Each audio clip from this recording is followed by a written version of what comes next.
Sehingga tidak ada satupun orang Islam di era Nabi mengajarkan beraktivitas kecuali terukur dan teratur. Bismillahirrahmanirrahim. 1. Salat adalah perwujudan iman seorang hamba. Karena itulah kalimat salat pertama kali disebutkan dalam Al-Quran, itu letaknya setelah kalimat iman. Al-Baqarah ayat 3, alladzina yu'minuna bil ghaibi wa yuqimunas shalah. Orang-orang yang telah menyatakan beriman dan konsisten menjaga imannya. Beda alladzina amanu dengan yu'minun. Amanu telah beriman. Tapi kalau dia komitmen dan konsisten terus menjaga imannya sampai saat dia berpulang pada Tuhannya, maka berubah nanti bentuknya kalau di bahasa Arab jadi mudhari'. Kalau di bahasa Inggris kan tuh punya 3 arti. Present, continuous, and future. Jadi kalaupun sekarang terus berlangsung sampai masa depan pun saya tetap akan beriman. Nah, pembuktian untuk menjaga iman itu pembuktian utamanya pada sholat. Itulah sebabnya satu-satunya amal ibadah dari rukun Islam yang 5 itu, ya, satu-satunya amal ibadah yang disebut iman dalam Al-Quran hanya sholat. Teman-teman boleh buka Quran surah kedua Al-Baqarah di ayat 143. Ya, di pertengahan ke ujung ayatnya. Saya percepat. Wa ma kana Allahu liyudhi'a imanakum. Dan Allah nggak akan pernah menyia-nyiakan salat seseorang yang dikerjakan karena imannya. Ayat ini turun, ketika ada terjadi pergantian arah kiblat. Dari yang tadinya semula ke Masjidil Aqsa, lalu berputar 180 derajat, beralih ke Masjidil Haram. Nabi sedang berada di luar Madinah. Madinah tempo dulu, wilayahnya nggak seluas cakupan sekarang. Okay. Kalau diilustrasikan, area sekitaran Masjid Nabawi sekarang itulah Madinah lah. Di luar itu sudah di luarnya. Nah, Nabi sedang sholat, riwayatnya banyak menyebutkan, ada yang mengatakan zuhur, ada asar, ada maghrib. Di pertengahan itu turunlah Al-Baqarah ayat 144. Qad nara taqalluba wajhika fis sama' falanuwalliyannaka qiblatan tardaha fawalli wajhaka syatral masjidil haram. Maka berputarlah dengan turunnya ayat ini 180 derajat menghadap ke arah Masjid Al-Haram. Problemnya adalah ketika Nabi dan pengiring beliau kembali ke Madinah, area Masjid Nabawi, kan nggak semua masyarakat ikut. Maka virallah informasi itu bahwa kiblat telah beralih ke kiblat awal, yaitu Ka'bah Al-Musyarrafah. Maka penduduk panik pada saat itu. Status sholat kami yang tadi dikerjakan bagaimana?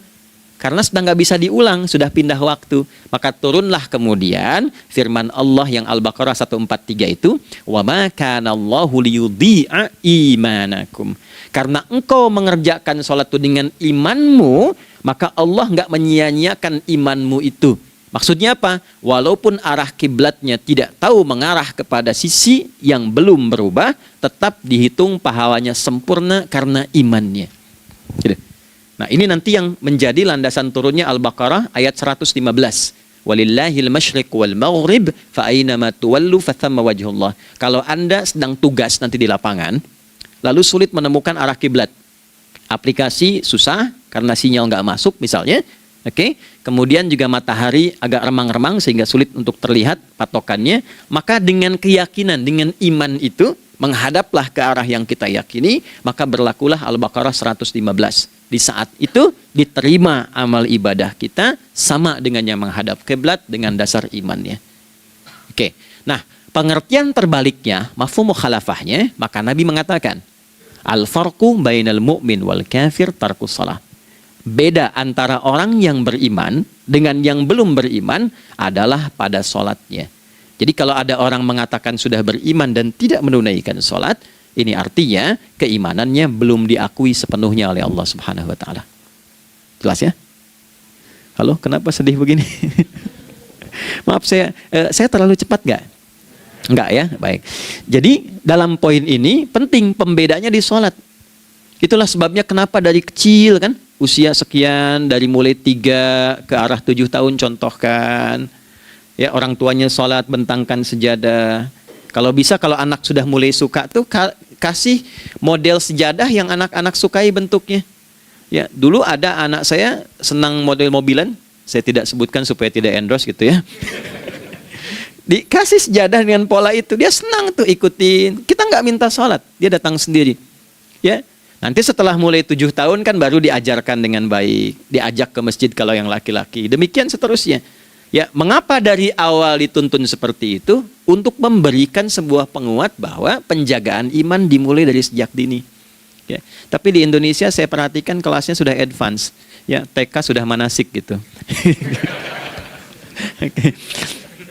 Itu satu ya. Karena nanti kalau Nabi bilang begitu artinya akan terjadi orang mengatakan beriman tapi tidak sholat. Ya, makanya keras dari awal Nabi katakan bahwa pembeda antara orang yang beriman dengan yang baru klaim beriman itu pada sholatnya. Ya, pada sholatnya. Mengerjakan sholat maka sah status imannya, tidak menunaikan sholat maka bermasalah imannya. Itu poin yang pertama. Yang kedua teman-teman sekalian, ibadah. Kita lanjut ya. Sholat adalah bagian pokok terpenting dari ibadah. Nah, di sini kita akan mulai membuka sedikit rahasia terkait dengan aspek ibadah ini.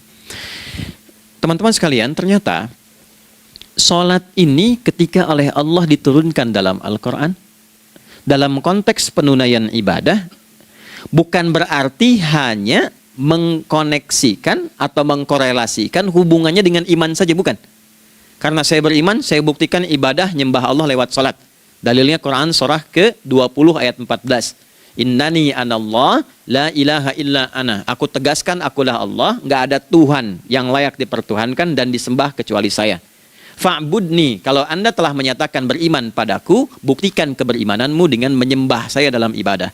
Bentuknya bagaimana ya Allah? Teruskan ayatnya. Wa aqimis sholata. Tunaikan sholat sebagai bukti ibadah. Itu li dzikri, sebagai zikir kepadaku. Jadi korelasi antara ibadah dengan iman sudah kita sebutkan dalilnya. Sekarang ibadahnya tersendiri ketika ditunaikan. Apa manfaat dari ibadah itu? Mengapa mesti ada 5 waktu? Dan apa turunan manfaatnya dalam kehidupan kita? Kalau kita mengerjakan itu, dampaknya kepada kehidupan kita apa? Nah, inilah indahnya di dalam Islam, dijelaskan dalilnya, diberikan contohnya, diberikan alasannya, dan yang paling indah, diberikan penjelasan dengan detail tentang manfaat-manfaatnya. Ini tidak ditemukan di dalam konsep keyakinan manapun. Kalau teman-teman boleh mau riset, silahkan. Ada nggak satu keyakinan agama tertentu yang dari ibadahnya tuh diatur? Cara memulainya, bacaannya, detailnya, manfaatnya, waktunya, sampai dengan hasilnya, sampai kiamatnya. Ini menunjukkan bukan karya manusia. Bukan karya manusia. Kalau karya manusia, setiap orang bisa buat itu. Ya, ketika ini menunjukkan bukan karya manusia, maka pertanyaannya dengan cara apa lagi Allah memberikan pembuktian pada kita bahwa Ia Tuhan yang hak yang harus kita sembah. Nah, kalau sudah paham, mari kita rincikan turunan tentang sholat ini. Kita mulai satu-satu teman-teman sekalian dari waktu sholat. Alhamdulillah. Seperti kita ketahui, waktu sholat ada 5. Tapi yang sering kita dapati dari yang 5 ini tidak semua orang mengetahui tentang makna dari nama dan pembagian di waktu ini. Yuk kita mulai rincikan. Sholat yang pertama namanya apa? Gak usah khawatir, menang gak dapat hadiah kalau benar. Salah juga keterlaluan. Oke, 1 subuh. Dia satu-satunya nama sholat yang punya 2 nama ya. Subuh dan fajar. Oke, Pak Fajar, Pak waktu sholat. 2 zuhur. 3 asar. 4 maghrib. 5 isya. Oke, rumus hitungannya 24 434 ya.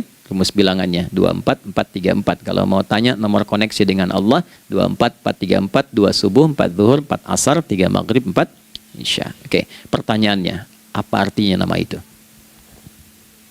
Selama ini jangan-jangan kita hanya tahu namanya tapi tidak memahami maknanya.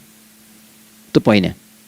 Oke, sekarang mari kita mulai. Izin saya tidak punya kemampuan untuk menuliskan ya, karena memang saat ini terbatas, tapi kalau diperkenankan bisa kita coba uraikan sedikit. Baik. Ya, bismillah, jazakallah khair. Mohon fokus baik-baik karena waktunya tinggal 21 menit lagi.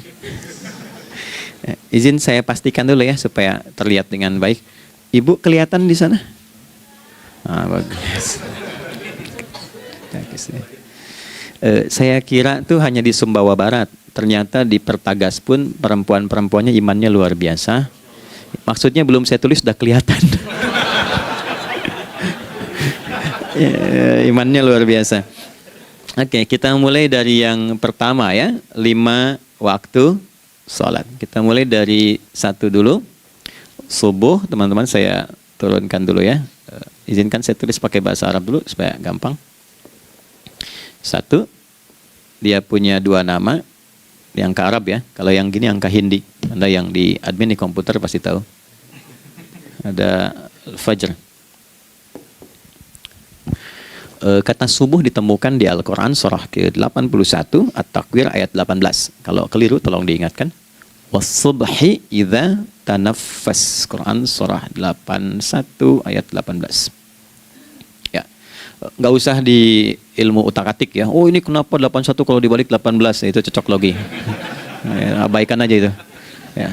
Fajar agak banyak di Quran terkait dengan nama sholatnya ada di Quran surah ke-17 di ayat 78. Aqimis salata liduluki syamsi ila ghasaqil laili wa qur'anal fajr. Inna qur'anal fajri kana masyhuda. Yuk kita mulai ke maknanya dulu. Ingat rumusnya ya. Rumusnya ini selalu begini rumusnya. Aqidah selalu punya korelasi dengan ibadah. Ibadah selalu punya korelasi dengan muamalah, interaksi harian kita. Muamalah hiasannya adalah akhlak. Nah, barulah kemudian di sini muncul inovasi dalam kehidupan, hal yang baru. Hidup ya, yang mengacu pada 2 kebahagiaan yaitu dunia dan akhirat. Ya, konsepsi ini nanti ditemukan di Quran surah ke-2 Al-Baqarah ayat 201 dan menjadi doa paling favorit umat Islam Indonesia saat ini. Rabbana atina fid dunya fil akhirati. Oke, ya cukup. Subuh.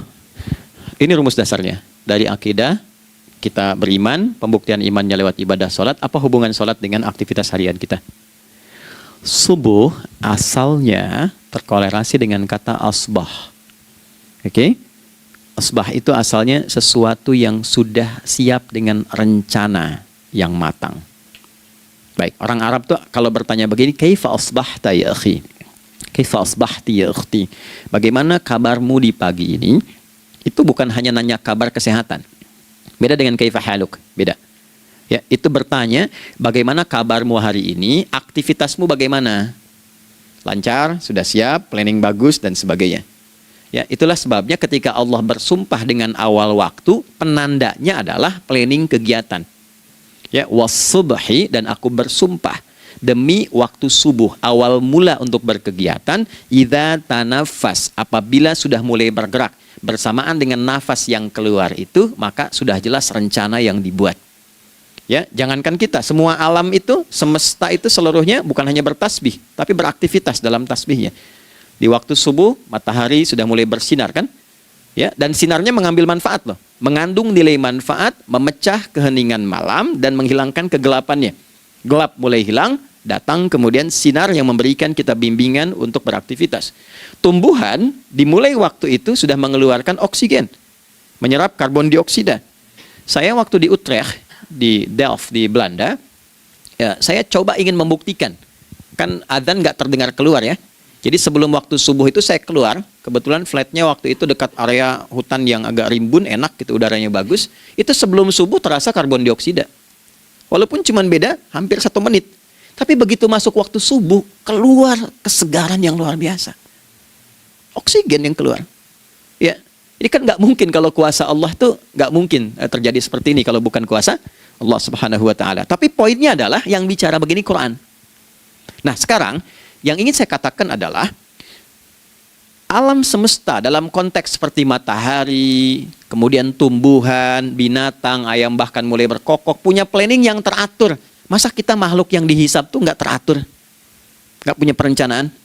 Maka subuh itu mengajarkan kepada kita, jangan sampai ada orang Islam yang punya keimanan, lalu menunaikan sholat, diajarkanlah oleh Allah, setiap masuk subuh itu harus punya agenda yang jelas. Planning yang terukur. Jangan terjadi mengaku muslim, beriman, tapi nggak jelas perencanaan hidupnya. Jam 7 mau di mana? Jam 8 kerjakan apa? Anda dari sini ketemu 7 ke 4 atau setengah 8 ke setengah 5, 8 jam kerja. Oke? Berangkat jam berapa? Petakan di jalan macetnya di sebelah mana?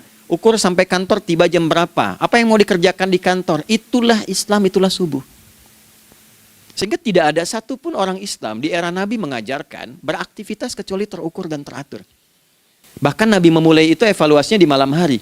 Sehingga turun di antara surah Al-Insyirah itu ada ayat yang tegas mengatakan di ujungnya فَإِذَا فَرَغْتَ فَانْصَبْ. Evaluasi yang telah berlalu di malam hari, evaluasinya menyeluruh sampai ke zikirnya.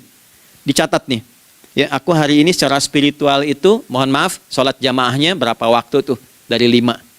Oke? Misalnya dari 5 itu cuma 4, berarti koreksi ada yang kurang. 1. Ya. Yang kedua, secara intelektual sudah berapa bacaan yang dibaca saat ini? Ilmu yang ditingkatkan, mensyukuri anugerah akal dan sebagainya. Bekerja sempurna enggak? Turunkan ibadahnya bagaimana? Ketika ada yang kurang, istighfari.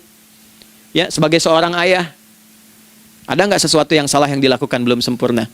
Sebagai seorang ibu, anak dan sebagainya, istighfar. Itulah sebabnya sebelum tidur Nabi ajarkan istighfar. Yang kita tahu 70 kali kan? 100 kali. Yang saya tanya, 1 ke 70 itu istighfar apa saja? Apakah hanya bilangan di lisan? Atau dari lisan diingatkan oleh pikiran, ditembuskan ke hati? Istighfar sebagai seorang ayah yang kurang maksimal melihat anak dengan baik. Anda boleh punya jabatan di kantor, boleh direktur, boleh manajer, boleh macam-macam. Tapi ketika Anda pulang, Anda seorang ayah. Saya di Timur Tengah disebut syekh, di sini dipanggil kiai, dipanggil ustadz. Pulang ke rumah, anak saya nggak kenal itu semua. Anak saya nggak peduli itu semua. Belum pernah seumur-umur saya mengajar. Lalu saya pulang, anak saya menunggu depan pintu dan memanggil, Kiai. Dia ingin ayahnya. Oke. Kenapa nggak kita hadirkan istighfar pertama kita itu? Karena kita kurang perhatian. Kurang perhatian kepada anak misalnya. Saya kalau pulang tengah malam, dan semua tertidur, saya lihat satu-satu. Perbaiki cara tidurnya, doa, lihat satu-satu, minta ampun sama Allah. Dan ya kadang sebelum mengalirkan air mata kita nggak bisa tidur karena nggak tahu nanti ketemu lagi nggak di akhirat. Ya, itu poin yang paling penting. Nah, jadi istighfar pertama tuh untuk diri kita, ketaatan pada Allah, untuk diri kita sebagai anak pada orang tua, sebagai suami punya tanggung jawab istri atau sebaliknya, demikian seterusnya.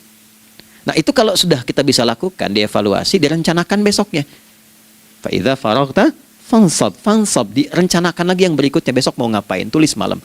Kalau kita biasakan begitu, tidurnya enak. Karena nggak ada beban, damai hidupnya. Dengan teman damai kalau ada perselisihan sebelum tidur.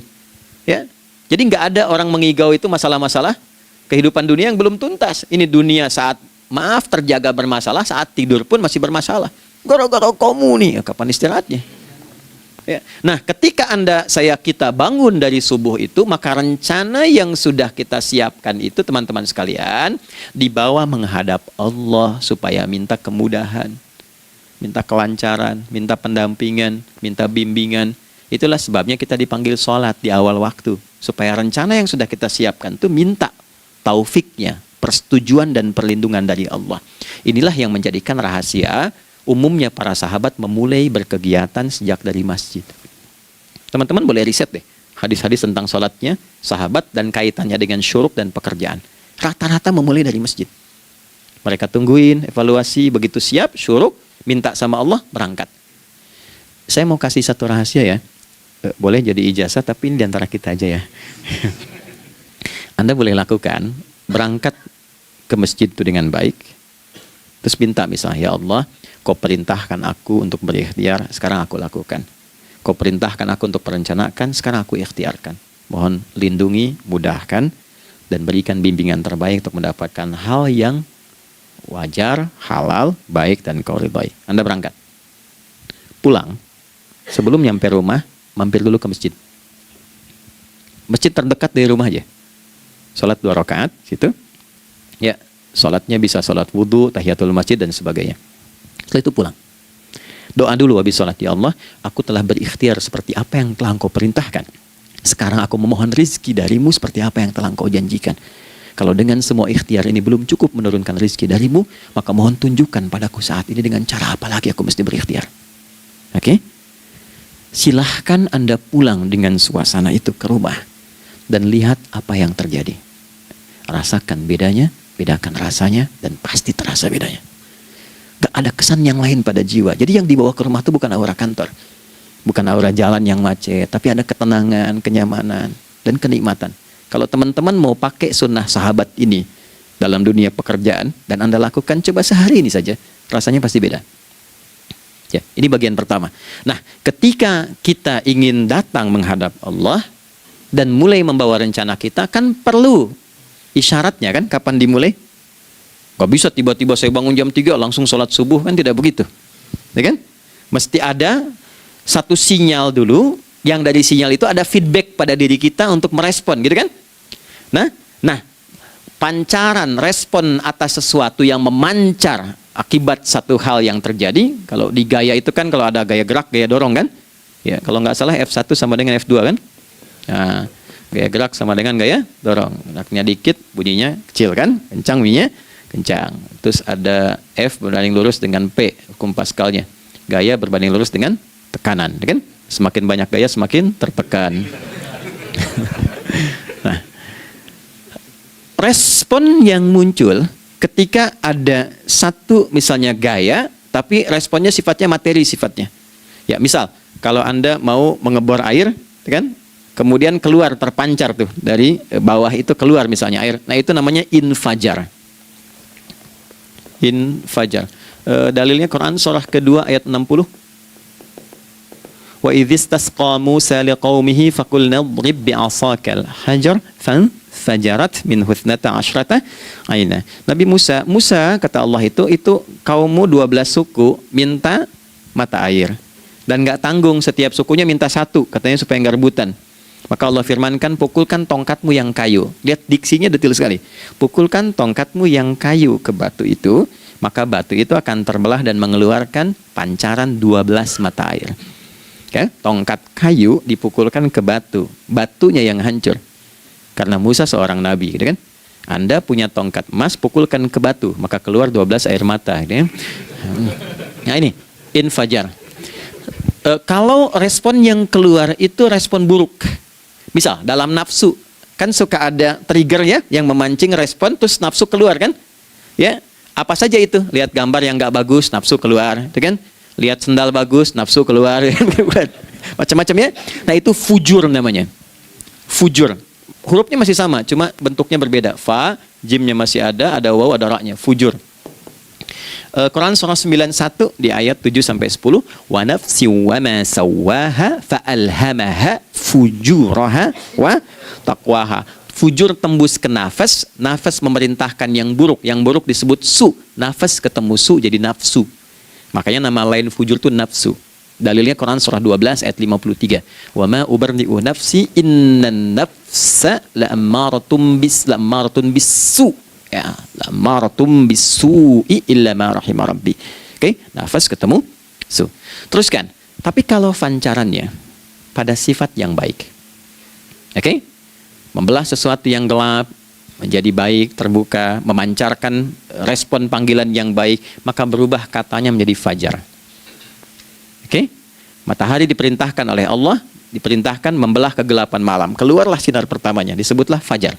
Kenapa? Karena ada respon kebaikan keluar darinya. Baik, perhatikan baik-baik. Quran surah kedua, ayat 187. Wa kulu washrabu hatta yatabayyana lakumul khaytul abyadu minal khaytil aswadi minal fajar. Itu untuk matahari. Kita lagi tidur enak-enak, sudah nyiapin rencana malam-malam. Tiba-tiba ada panggilan. Allahu Akbar, Allahu Akbar. Itulah tandanya hati kita mengkonfirmasi iman kita dalam diri kita. Cepat, sudah adzan. Pernah begitu? Nah, konfirmasi itulah dalam bahasa lain yang disebut dengan fajar namanya. Datang. Jadi waktunya matahari membelah disebut dengan fajar, konfirmasinya pun disebut dengan apa? Fajar. Ya, jadi bersamaan waktunya dengan dua hal itu. Datanglah panggilan. Itu yang dimaksud Quran, hubungan iman dengan konfirmasinya sampai ke sholatnya ada di Quran surah 8 ayat 2. Innamal mu'minuna iman alladzina idza dzukirallahu adzan wajilat qulubuhum iman. Jadi begitu ciri iman itu ada dalam jiwa, dipanggil lewat adzan, kan? Allahu Akbar, langsung merespon, ya Allah sudah adzan. Walaupun setelah adzan ada lagi getaran, baru adzan belum qomat gitu kan. Nah, misal ya. Nah, tapi inilah fajar. Jadi maksudnya rencana Anda ini agak jarang dibahas ya. Mohon maaf, ilmu ini agak jarang. Jadi jangan Anda bilang saya bid'ah, bukan. Ya, bukunya ada, referensinya ada. Cuman karena jarang dikaji, jangan sampai kekurangan pengetahuan menghukumi yang tahu jadi salah gitu. Ini poinnya. Jadi saya kalau bahas satu masalah itu bukunya saya kumpulkan. Tafsir awal sampai akhir yang ada apa, buku-buku tentang sholat apa, baru kita keluarkan. Jadi bagian topik-topik tertentu yang dibahas. Problemnya ketika membahas tentang ibadah cuma dua. Satu tentang bacaan, doanya apa. Yang kedua tentang gerakan, bagaimana mengerjakannya. Yang ketiga jarang dibahas hikmahnya apa. Padahal rumus dalam ibadah itu dalam fikih tiga-tiga mesti dipakai. Ini Quran surah kedua ayat berapa? Ayat 129. Rabbana wab'ats fihim rasulan minhum yatlu 'alaihim ayatika ini wa yu'allimuhumul kitaba ini wal hikmah ini. Barulah kita mendapatkan sesuatu yang baru. Ya. Ini wa yuzakkikum, dan di 151 Al-Baqarah wa yu'allimukum ma lam takunu ta'lamun. Jadi ini bukan ilmu yang baru, bukan, belum tahu saja. Jadi selama ini yang kita kerjakan jangan sampai terbatas pada ritualnya saja untuk mencukupkan ini. Hubungan ritual dengan ini apa gitu. Ya, jadi subuh ini mengkonfirmasi bahwa ada satu keteraturan dalam kegiatan kita. Ya, alhamdulillah. 2, siang. Oke, setelah subuh, fajar, salat apa? Zuhur. Oke, saya tanya pada Anda, zuhur itu artinya apa? Sudah, cukup katakan wallahu a'lam. Waktunya terbatas ya. Nah, sahabat ditanya nggak tahu wallahu a'lam. Anda sahabat bukan, tabi'in bukan. Zuhur. Waktu tinggal 4 menit lagi. Oke, teman-teman, kalau kita jeli, ini kan sholat dikerjakan di siang hari kan? Siang itu bahasa Arabnya nahar. Naharun itu siang. Tapi kenapa sholatnya zuhur? Kok nggak sholat nahar gitu? Ya, lohor ya, jadi paksain tuh. Zuhur, lohor. Ya. Terus sore, biar nyambung cepat. Sore bahasa Arabnya kan masa. Masa al-khir, selamat sore. Kenapa kok sholatnya asar? Kok sholatnya namanya asar? Oke? Maghrib, isya. Isya kan malam kan? Kenapa nggak lail? Lail itu kan malam. Kalau ada yang istimewa di malamnya, itu lailah namanya. Makanya ketika turun Al-Quran disebut Lailatul Qadar. Karena malamnya istimewa. Beda, lail dengan lailah itu beda. Lail itu waktu malam, lailah ada yang istimewa di malam itu. Ya. Jamaknya lail, layali, lela, lili, lala, itu malam. Ibu lili, ibu malam-malam. Ya. Zuhur artinya jelas, terang. Ada idhar, dibaca dengan jelas, terang, nggak boleh dengung. Man amana, itu kan? Ya, min husni, harus jelas. Ya, ada a, jelas. Zuhur kenapa disebut zuhur? Untuk evaluasi kegiatan kita dari setengah hari. Sudah jelas belum hasilnya? Ini Anda punya rencana di sini, evaluasi di siang. Jelas gak hasilnya? Pekerjaan Anda yang sekarang diamanahkan dari pagi jam 7 sampai sekarang, evaluasi dulu. Dicek, jangan cuma ditinggalkan. Oke, saya sedang kerjain, tinggalin dulu sholat. Bukan begitu. Ketika akan sholat, Anda cek dulu. Dari ke siang itu tengah hari, bagaimana hasilnya? Ada yang perlu disempurnakan gak? Ya. Ketika ide-idenya mulai mentok, ada yang belum selesai, datang dulu sholat, tenang lagi. Saat tenang itulah dirumuskan kembali pelan-pelan. Kan lumayan dari jam 12 sampai jam 1. Diisi dengan baik, dilihat. Itu baru dunia ini. Kan kita ngejar ini juga. Karena nanti ayat 200-nya, ada yang cuma ngejar ini. Wa minan nasi may yaqulu rabbana atina fid dunya. Bukan, kalau nggak hafal diam aja. Wa minan nasi may yaqulu rabbana atina fid dunya wa ma lahu fil akhirati min khalaq.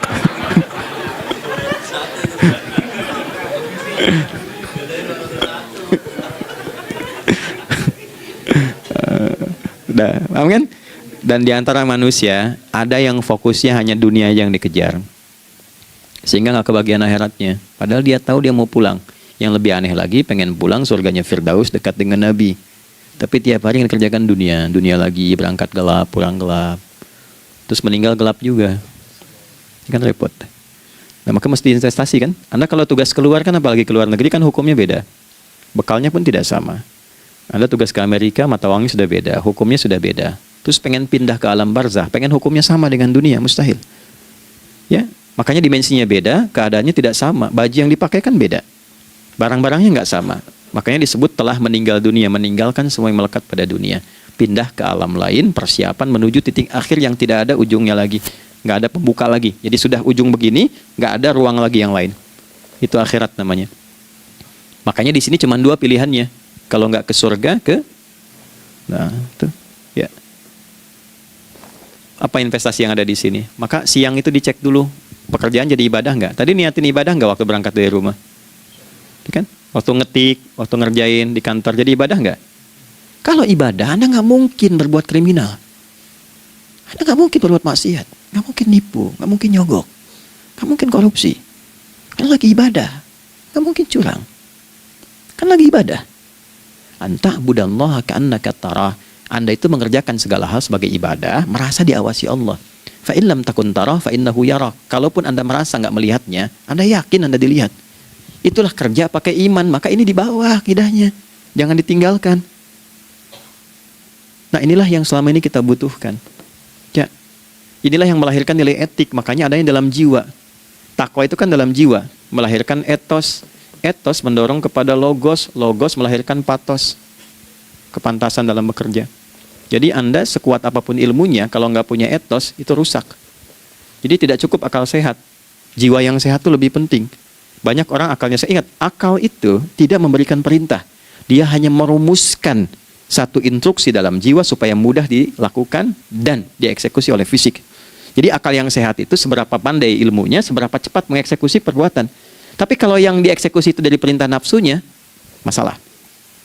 Habis saja waktunya tuh.